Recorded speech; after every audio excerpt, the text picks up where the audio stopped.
Good morning. Rajasthan के ऐतिहासिक स्रोत में अभी तक हम लोग संस्कृत साहित्य और राजस्थानी साहित्य देख चुके हैं, उसमें ख्यातें और जो भी दूसरी चीज़ें थी वो हमने देखी। अब बात करते हैं फारसी साहित्य की। ठीक है, इसमें प्रमुख कौन कौन से हैं? ताज उल मासिर, तबकात नासिरी, खुजाइनुल फुतूह, तारीख फ़िरोज़ शाही, तारीख मुबारक शाही, तुजुक बाबरी, हुमायूंनामा, तज़किरात उल वाक़ियात, अकबरनामा, आइन अकबरी, तबकात अकबरी, मुंतखब उत तवारिख, तारीख शेर शाही, मखजान ए अफ़गानी, तारीख ए फरिश्ता, तुजुक ए जहांगीरी, इकबालनामा, बादशाहनामा, शाहजहाँनामा, मासिर ए आलमगीरी, मुंतखब उल लुबाब। भारत में मुस्लिम राज्य की स्थापना के बाद फारसी भाषा के लेख भी राजस्थान में प्रचुर मात्रा में उपलब्ध हैं। ये लेख मस्जिदों, दरगाहों, कब्रों, राजभवनों, सरायों, तालाबों के घाटों पर पत्थरों पर उत्कीर्ण करके लगाए गए थे। राजस्थान के इतिहास के निर्माण में इन लेखों से भी महत्वपूर्ण सहायता मिलती है। इनके माध्यम से हम राजपूत शासकों और दिल्ली के सुल्तानों तथा मुगल शासकों के मध्य लड़े गए युद्धों, राजस्थान के विभिन्न क्षेत्रों पर समय समय पर होने वाले मुस्लिम प्रभुत्व, राजनीतिक संबंधों आदि का सही मूल्यांकन कर सकते हैं।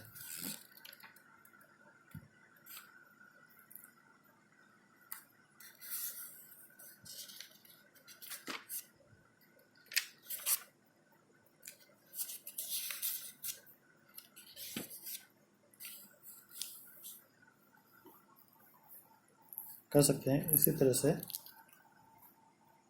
फारसी भाषा में जो लिपिबद्ध साहित्य है, जिनको दिल्ली सुल्तानों और मुगल सम्राटों के इतिहास की जानकारी के लिए राजकीय अधिकारियों तथा स्वतंत्र इतिहासकारों द्वारा फारसी भाषा में लिखित साहित्य प्रचुर मात्रा में उपलब्ध होता है।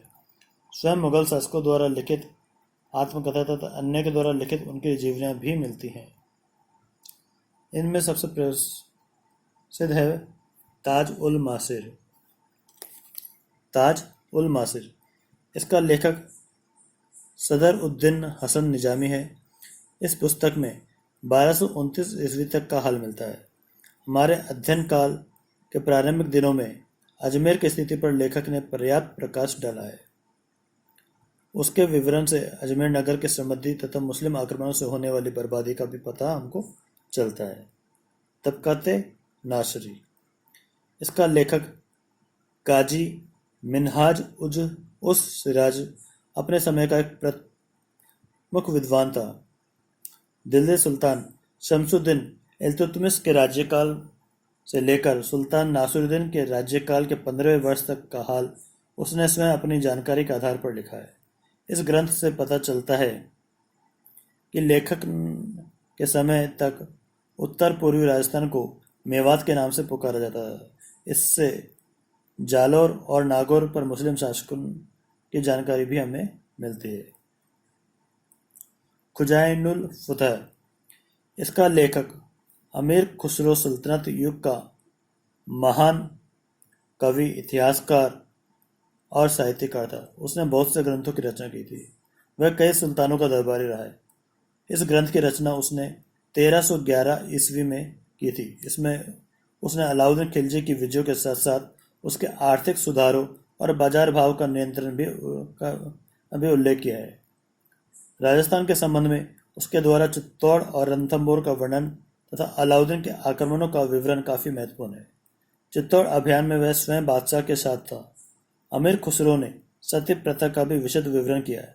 इस ग्रंथ में खुसरो ने बड़ी क्लिष्ट तथा अलंकारिक भाषा का प्रयोग किया है।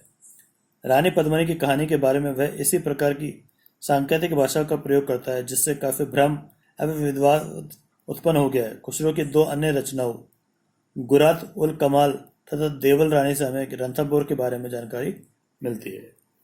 अब बात करते हैं तारिक ए फिरोज शाही। इसका लेखक जियाउद्दीन बर्नी है, जो अपने युग का प्रतिभा संपन्न इतिहासकार था, जिसने दिल्ली के कई सुल्तानों की सेवा की थी। उसके ग्रंथ से हमें रणथंबोर और उस पर होने वाले मुस्लिम आक्रमणों की जानकारी मिलती है। अब बात करते हैं तारिक मुबारक शाही। इसका लेखक याह्या बिन अहमद अब्दुल शाह सरहंदी है। तुगलक काल के इतिहास की जानकारी का यह मुख्य स्रोत है। इस ग्रंथ से हमें मुबारक शाह खलजी द्वारा मेवात क्षेत्र में बहादुर नासिर के विरुद्ध किए गए अभियान की जानकारी मिलती है। चंबल क्षेत्र के बहुत से मार्गों की जानकारी भी इसको हमको तारिक मुबारक शाही के द्वारा प्राप्त होती है। अब बात करते हैं तुजुक ए बाबरी। मुगल सम्राट बाबर द्वारा लिखित स्वयं की आत्मकथा को बाबरनामा के नाम से भी पुकारा जाता है। बाबर ने अपनी आत्मकथा तुर्की भाषा में लिखी थी। बाबरनामा को प्रामाणिक ऐतिहासिक स्रोत माना जाता है, परंतु राजस्थान के इतिहास के संबंध में इसमें कुछ भ्रांतियां पैदा हो गई। उदाहरण, बाबरनामा में लिखा है कि उसने राणा सांगा ने भारत पर आक्रमण करने के लिए निमंत्रित किया था। इस प्रश्न पर आज भी विवाद बना हुआ है। पानीपत के युद्ध के बाद खानवा का युद्ध तक की विस्तृत जानकारी इसी ग्रंथों से मिलती है। बाबर ने अपने अभियान के मार्ग पर पड़ने वाले स्थानों का उल्लेख किया है। उसके विवरण के आधार पर तत्कालीन मेवात तथा मेवाड़ की सीमाओं को निर्धारित करने में मदद मिलती है। बाबर ने उत्तर पूर्वी राजस्थान की जलवायु, वर्षा, रेगिस्तान, सिंचाई के साधन इत्यादि का भी विस्तृत वर्णन किया है। अब बात करते हैं हुमायूंनामा।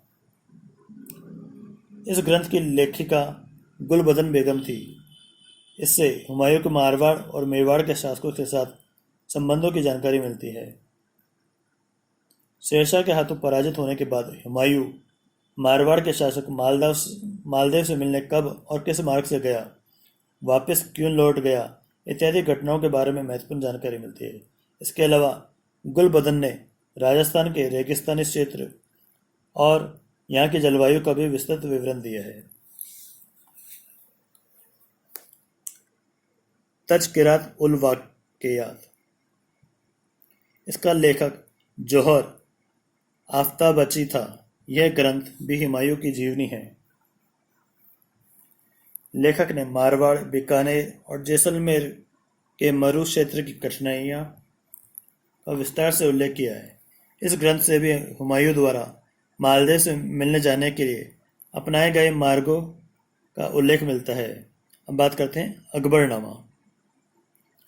इसका लेखक अकबर का प्रमुख दरबारी और अधिकारी अबुल फजल था। लेखक ने मेवाड़, कोटा, मेवात, भरतपुर और जयपुर के आसपास के क्षेत्रों की विस्तृत भौगोलिक जानकारी दी है। उसने राजस्थान की प्रमुख फसलों का भी उल्लेख किया है। लेखक के अनुसार मेवाड़ के शासकों की स्वतंत्रता का मुख्य कारण उसकी भौगोलिक एवं प्राकृतिक स्थिति थी। इस ग्रंथ से अजमेर नगर में अकबर द्वारा करवाए गए निर्माण कार्यों की जानकारी भी मिलती है। प्रस्तुत ग्रंथ अकबर के साथ राजपूत राजकुमारियों के विवाह की भी जानकारी देता है। राजस्थान के तीर्थ स्थान पुष्कर तथा राजस्थान के कुछ प्रमुख मार्गों की जानकारी भी इस ग्रंथ से मिलती है। अब बात करते हैं आईने अकबरी। यह ग्रंथ भी अबुल फजल द्वारा ही लिखा गया है। इस ग्रंथ से हमें अकबर द्वारा अधिकृत मेवाड़ी क्षेत्र की शासन व्यवस्था, अजमेर की जलवायु, जनसंख्या, राजस्थानी वेशभूषा एवं वस्त्रों के नाम, राजस्थान में मनाए जाने वाले पर्व त्योहारों तथा मुद्राओं के बारे में महत्वपूर्ण जानकारी मिलती है। तबकाते अकबरी। इसका लेखक ख्वाजा निजामुद्दीन अहमद है। इसके 3 खंड है। इस ग्रंथ में हमें मुगलों के साथ राजपूत राजकुमारियों के विवाह के संबंध में महत्वपूर्ण जानकारी मिलती है। लेखक ने जौहर का भी सजीव वर्णन किया है। आगरा और दिल्ली से गुजरात और मालवा जाने वाले मार्गों का उल्लेख करते समय लेखक ने मार्ग में पड़ने वाले राजस्थानी नगरों तथा गांवों का भी उल्लेख किया है। लेखक यह जानकारी भी देता है कि मुगल सेना के लिए प्रशिक्षित ऊंट राजस्थान से मंगवाए जाते थे। निजामुद्दीन के बारे में विद्वानों की राय है कि उसमें कट्टरपन और पक्षपात आदि दोषों का अभाव है, अतः उसे एक विश्वसनीय इतिहासकार माना जाता है। मुंतखब उत त्वारिक, इसका लेखक अब्दुल कादिर बदायूनी है। यह भी अकबर का एक दरबारी तथा प्रमुख विद्वान व्यक्ति था। राजस्थान के इतिहास के संबंध में हमें इस ग्रंथ से निम्नलिखित बातों की जानकारी मिलती है, जैसे अलवर, जयपुर और चित्तौड़ के आसपास के क्षेत्रों की भौगोलिक स्थिति, भयंकर गर्मी, राजा भगवान दास की लड़की का अकबर के साथ विवाह, जौहर प्रथा, रक्षाबंधन का पर्व, हल्दी घाटी का युद्ध आदि आदि। तारीख शेर शाही, इसका लेखक अब्बास खां सरवानी है। मालदेव और शेरशाह के मध्य लड़े गए सुमेर के युद्ध में लेखक स्वयं मौजूद था। इस ग्रंथ की रचना उसने अकबर के आदेश से की थी। उसके ग्रंथ से हमें मालदेव और उदय सिंह के विरुद्ध शेरशाह की गतिविधियों तथा आने जाने के मार्गों के बारे में महत्वपूर्ण जानकारी मिलती है। मखजान ए अफगानी,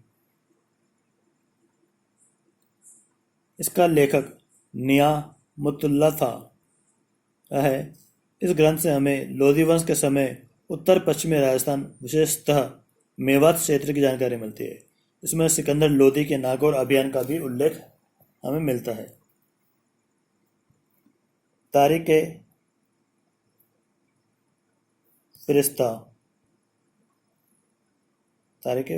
फिरिश्ता, इसका लेखक मोहम्मद कासिम हिंदू शाह है। यह एक विशाल ऐतिहासिक ग्रंथ है।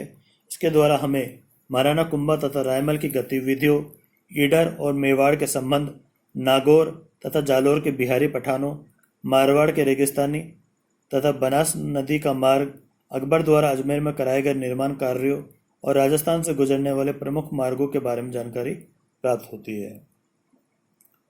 तुजुक ए जहांगीरी, इसे मुगल सम्राट जहांगीर ने स्वयं लिखा था। इसे जहांगीरनामा भी कहा जाता है। इसमें अजमेर सूबे और अजमेर नगर दक्षिण पश्चिमी राजस्थान पर हुए मुगल आक्रमणों के फलस्वरूप बर्बाद हुए गांवों, रणथंभौर दुर्ग, मेवाड़ के साथ संपन्न संधि और संधि के उपरांत दी गई भेंटों, राजपूतों का मध्य प्रेम, राजपूत राजकुमारियों का शाही घरानों में विवाह, दशहरा, होली, दीपावली आदि पर्वों, राजस्थान के शिल्प उद्योग के बारे में विस्तृत जानकारी मिलती है। जहांगीर ने भगवंत दास की जगह भगवान दास लिखकर आधुनिक इतिहासकारों को उलझन में डाल दिया और आमेर के इतिहास में मानसिंह का सही परिचय देने में काफी विवाद पैदा हो गया। अब बात करते हैं इकबाल नामा। इसका लेखक मोतमिद खां है। उसने अपने अनुभव से राजपूतों का चरित्र चित्रण किया है, जो काफी आकर्षक है। शहजादे खुर्रम द्वारा मेवाड़ में की गई हत्याएं तथा मेवाड़ की आर्थिक बर्बादी का विवरण भी महत्वपूर्ण है। मोतमिद खां भी राजस्थान के प्रमुख मार्गों की विस्तृत जानकारी देता है। अब बात करते हैं बादशाहनामा। इसका लेखक अब्दुल हमीद लाहौरी है। इसमें चित्तौड़ और उसके आसपास के क्षेत्रों की भौगोलिक विशेषताओं, इस क्षेत्र के मुख्य मार्गों तथा राजकुमार कर्ण के पुत्र जगत सिंह को मुगल सम्राट की ओर से दिए गए उपहारों आदि का उल्लेख है। अब बात करते हैं शाहजहांनामा। इसका लेखक इनायत खां है। इस ग्रंथ से पता चलता है कि मुगलों के साथ संधि कर लेने के बाद जब मेवाड़ के राणा ने संधि के विरुद्ध चित्तौड़ दुर्ग की मरम्मत करवा ली तो मुगल सेना को उसे तोड़कर नष्ट कर देने के लिए भेजा गया। इस संबंध में मुगल सेना द्वारा गांवों की बर्बादी का भी उल्लेख है। अब बात करते हैं मासिर ए आलमगिरी। मोहम्मद साकी मुस्तैद खान द्वारा लिखित इस ग्रंथ से हमें अजमेर का महत्व, मुगलों द्वारा बर्बाद किए गए राजस्थानी गांवों, मुगलों द्वारा प्रयोग में लिए जाने वाले वस्त्र, धोती, दुपट्टा, फेंटा आदि, मुद्रा, निर्धन लोगों का खाना, खिचड़ी, उस युग का धातु उद्योग राजस्थान से गुजरने वाले प्रमुख मार्ग, मुख्य नगर आदि के बारे में विस्तृत जानकारी मिलती है। औरंगजेब के समय में किए गए अभियानों की जानकारी भी हमें इससे मिलती है। और मुंतखब उल लुबाब, इसका लेखक मोहम्मद हाशिम खाफी खां के नाम से विख्यात है। इस ग्रंथ में 17वीं सदी के राजस्थान की राजनीतिक, सामाजिक एवं आर्थिक स्थिति के बारे में जानकारी मिलती है। उपयुक्त ग्रंथ के अलावा फारसी भाषा में सैकड़ों ग्रंथ लिखे गए हैं, जिससे राजस्थान के इतिहास के बारे में थोड़ी बहुत जानकारी मिलती है। ऐसे ग्रंथों में सुजान राय खत्री का खलासुत उत त्वारिक, ईसरदास नागर का फुतुहात ए आलमगीरी, भीमसेन का बुरहानपुरी का नुस्खा ए दिलकश, शिवदास का मुनव्वर ए कलाम आदि मुख्य हैं। इसी प्रकार राजस्थान के लेखकों ने भी फारसी उर्दू में राजस्थान का संलग्न इतिहास लिखा है। इस प्रकार के ग्रंथों में मुंशी ज्वाला सहाय द्वारा लिखित वाक्या ए राजपुताना, कालीराम कायस्थ का तारीख ए राजस्थान तथा मोहम्मद अब्दुल्ला फैरती का तारीख तुहफ ए राजस्थान अधिक प्रसिद्ध है। तो इस प्रकार से हमने आज फारसी साहित्य का भी बारे में जानकारी ली, जिससे कि हम लोग राजस्थान के ऐतिहासिक स्रोतों के रूप में प्रमुख स्थान दे सकते हैं।